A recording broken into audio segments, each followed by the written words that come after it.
내가 들어가서 살겠다 이렇게 얘기를 하면 세입자 입장에서는 더 이상 계약을 연장하지 못하고 나가야 되게 되는 거죠. 안녕하세요. 법률사무소 보험 대표 변호사 이완수입니다. 이번 시간에는 이제 계약 갱신 청구권 그리고 그 거절에 대해서 좀 이야기를 해보려고 해요. 이제 내가 이제 집에 잘 살고 있었죠. 근데 갑자기 집주인한테서 연락이 옵니다. 제가 이제 거기 살아야 된다. 그러니까 이번 계약 기간 더 연장은 못 하겠고 좀 나가달라. 계약 갱신이 어려울 것 같다. 이렇게 얘기를 하면 원칙적으로는 갱신 청구권이 있지만 이런 경우에는 뭐 더 이상 계약을 이어나갈 수가 없거든요. 그래서 이 경우에는 이제 나와야 되죠. 짐을 싸서 나와서 딴 데 이제 좀 더 세를 주고 들어갔는데 몇 달 뒤에 그 집 앞을 지나가다 보니까 집주인이 안 살고 있는 거죠. 딴 사람이 살고 있는 거예요. 그것도 이제 좀 세나 이런 것들도 좀 더 비싸게 받은 것 같은 거예요. 이런 경우에는 나는 사실은 이 사람이 직접 산다고 해서 내가 비워줬는데 직접 살지 않으니까 나는 되게 억울하죠. 이런 경우에 이제 법적으로 어떻게 되는지 또 배상이나 이런 부분들이 어떻게 이루어지는지 그리고 집주인 입장에서 어떻게 하면 되는지 이번 시간에는 이 이야기를 좀 해보려고 합니다. 자, 세입자에게는 계약 갱신 청구권이라는 게 있습니다. 내가 어쨌든 몇 년 동안 이 계약이 비록 뭐 2년 이렇게 좀 짧게 체결이 되었다 하더라도 특별한 일이 없으면 더 길게 살 수 있는 그런 권리인데요. 이건 이제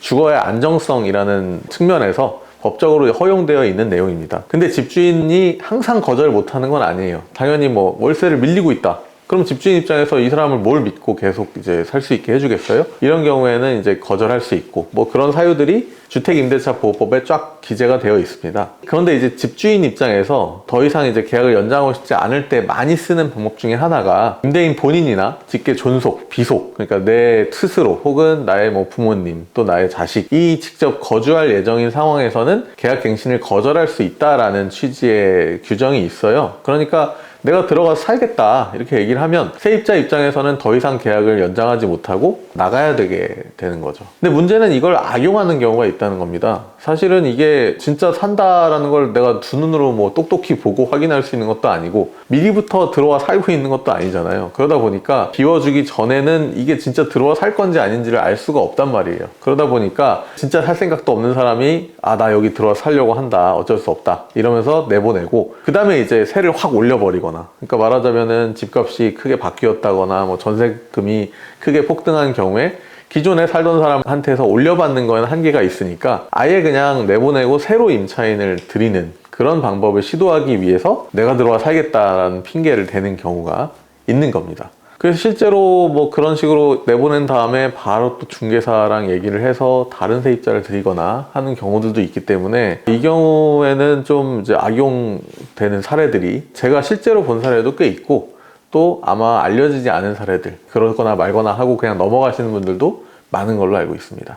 여기서 이제 좀 판례가 하나 나온 게 있는데요. 이제 대법원에서 나온 판례인데 이게 다 주택임대차보호법상에 있는 규정이긴 합니다. 그러니까 내가 만약 실거주를 목적으로 한다고 해서 더 비싼 돈을 주고 뭐 다른 곳에 주택을 구해서 이사를 했는데 이거는 정당한 갱신 거절권의 행사가 아닌 거죠. 그러니까 내가 실제로 와서 살겠다고 해놓고 실제로 와서 살지를 않는 거예요, 집주인이. 그러면은 내 입장에서 너무 억울하잖아요. 심지어는 단순히 억울한 걸 넘어서 금전적 손실을 보는 경우가 있습니다. 왜냐면 계속 살게 되면 그래도 월세나 뭐 보증금을 많이 올려주지 않아도 되는데 근데 내가 이제 급하게 예상치 못한 상황에서 이사를 나오게 되기 때문에 지출하게 되는 뭐 여러 가지 비용들이 있잖아요. 그런 것들 때문에 실제로 금전적인 손해를 본 경우가 있단 말이에요. 그래서 그런 것들 배상해줘야 된다는 규정이 주택임대차보호법에도 실제로 있습니다. 근데 이제 이 실거주 목적이라는 얘기로 거짓으로 어떻게 보면 갱신거절권을 행사한 경우의 손해배상에 대해서 대법원에서는 일단 실거주 의사가 있었다는 점에 대해서 통상적으로 수긍할 수 있는 정도의 사정이 있어야 된다는 겁니다. 그러니까 예를 들면 실제로 뭐 내가 들어와 살려고 했다면 보통 이 사람들이 뭐 집주인이 자기 소유의 집은 세를 주고 자기도 또 다른 곳에 전세를 사는 경우나 뭐 임차를 사는 경우가 있거든요. 그러면 이제 이 사람들이 이거를 이제 마무리를 짓고 실제로 들어오려고 했다. 계약 기간이 뭐 유사하거나 근접하다. 그리고 실제 살기 위해서 뭐 주민등록을 했다거나 뭐 이런 것들. 또 가족들의 사회적인 환경, 또 경위, 이사 준비를 실제로 했는지 이런 것들 종합해서 판단을 하게 됩니다. 그래서 또 기존에 뭐 살던 집을 처분했다거나 이런 것들도 어떤 하나의 판단 기준이 될 수가 있죠. 이거는 이제 말하자면은 법원에서 보통 얘기하는 이런저런 사정들을 모두 종합했을 때 이 사람이 정말 여기에 살려고 했던 것인가 이런 거를 이제 살펴본다라고 보시면 돼요. 그런데 이제 반대로 세입자를 내보낸 다음에 바로 뭐 전세를 내놨다거나 공인중개사 내용을 보니까 매물이 올라온 적이 있다거나 무슨 사이트에 이 건물이 올라온 적이 있다거나 뭐 이런 것들이 있다고 하면 그거는 집주인이 보통 하려고 하지 않으면 안 올라가니까 실거주 목적이 아니었다는 점을 인정할 수 있는 강력한 증거가 될 수 있는 거죠.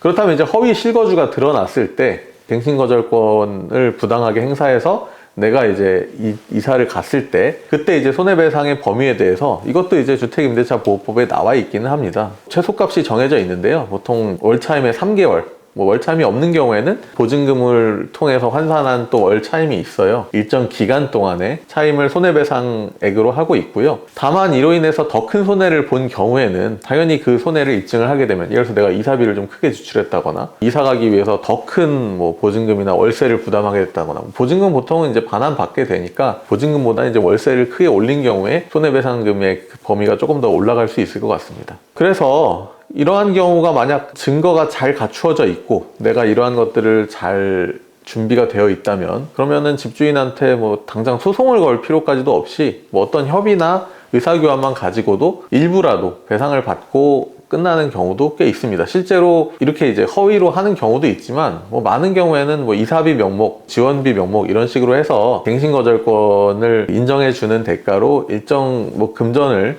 집주인 입장에서 세입자에게 주기도 하죠. 사실 이런 거를 좀 주기가 어렵거나 또 이런 것들을 회피하기 위해서 갱신거절권을 부당하게 행사하는 경우도 있을 수도 있는 것 같습니다. 다만 이제 집주인 입장에서는 사실 내가 정말 여기 살려고 계획을 했는데 정말 공교롭게도 세입자가 나가고 나서 뭔가 이런저런 사정이 변경된 걸로 인해서 부득이하게 내가 거기 살지 못하는 경우도 있을 수가 있잖아요. 그래서 이러한 경우에는 더더욱 증거 마련을 좀 잘 해두셔야 됩니다. 내가 정말 이걸 준비를 했는데 이런 사정 때문에 내가 정말 부득이하게 들어와 살 수 없게 됐고 그러면은 여기를 그냥 놀려둘 수는 없으니까 어쩔 수 없이 다른 세입자를 들이게 됐다. 뭐 이런 사정을 상대방이 이제 소송이나 이런저런 조치를 취해올 때 반박을 할 준비가 다 되어 있으셔야 돼요. 특히나 이런 부분들이 진짜 위험한 부분이니까 집주인분들 입장에서는 정말 부득이한 사정이 있다면 그거에 대한 명백한 증거를 좀 확인을 하시고 잘 수집을 해 두시는 게 필요할 것 같습니다.